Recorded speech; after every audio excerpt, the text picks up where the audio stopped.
观众朋友、网友朋友，大家好，我是付天少。美国在放弃支持印军呢，却在中印边界变成了机械狂魔。印度会不会成为全世界最大的变数？前一阵布林肯访印，拜登政府没有明确表态在中印边界问题上呢支持印度。近日，美国明确告诉印度，对印美自由贸易协定已经不感兴趣。这份协议从特朗普时代开始谈判，由拜登政府继续。目前呢，美国政府给印度泼了一脸凉水，种种迹象表明，美国政府正在放弃对印度的支持。一方面是印度自己不争气，抗议的表现可以说交了白卷，因此它是无法承接中国在世界贸易领域的地位的。另一方面，美国也没有力量大力支持印度，更不指望印度能够对抗中国的影响力，或者是约束中国的发展。第三，印度从来也不那么听美国的话，双方除了在军购问题上有矛盾外，甚至在人权问题上也开始较劲儿。第四，美国从阿富汗撤出，这也让印度成为了地缘政治利益的最大受害者。印度对美国更不信任了。最后，印度的大战略是控制印度洋，这与美国的全球海上霸权也是有矛盾的。从长远看，双方甚至有可能会变成对手。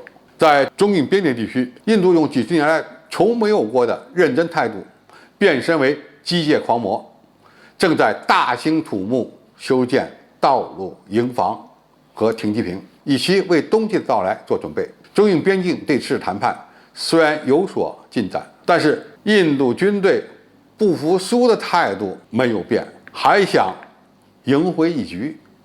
那么接下来，印度有可能继续对抗中国，也有可能与中国全面缓和关系，这个就要看它今后的走向了。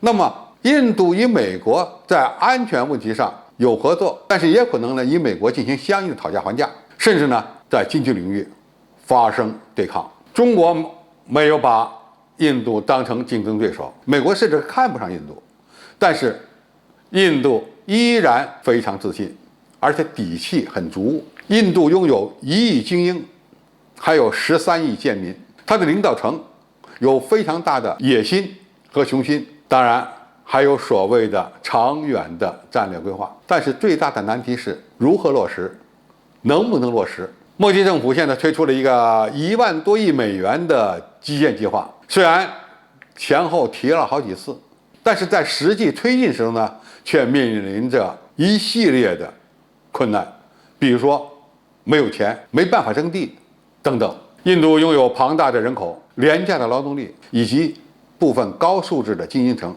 还有比较好的地理环境。如果解决了基础设施落后的问题，再解决了各个邦分治管理混乱的问题，以及解决了国民素质的问题，印度呢有可能成为世界新的一极。但是这些问题最终能否解决，这恐怕还要打一个大大的问号。从发展角度看，印度人有足够的自信来对抗中国的压力，甚至呢有可能挑衅中国。此次疫情在印度的蔓延，可以说对印度政府是一个重大的冲击。但是我们也不能认为，因此呢就等同于印度已经变成了一个失败的国家。印度的雄心还在，就看如何落实这个雄心了。印度政府的不甘心来自于部分精英人群对未来的向往。不过现实非常残酷，美国正在衰落，中国正在快速崛起，而印度向何处去？印度将来会如何发展，就变成了全世界最大的变数。好，今天介绍就到这里，谢谢大家收看。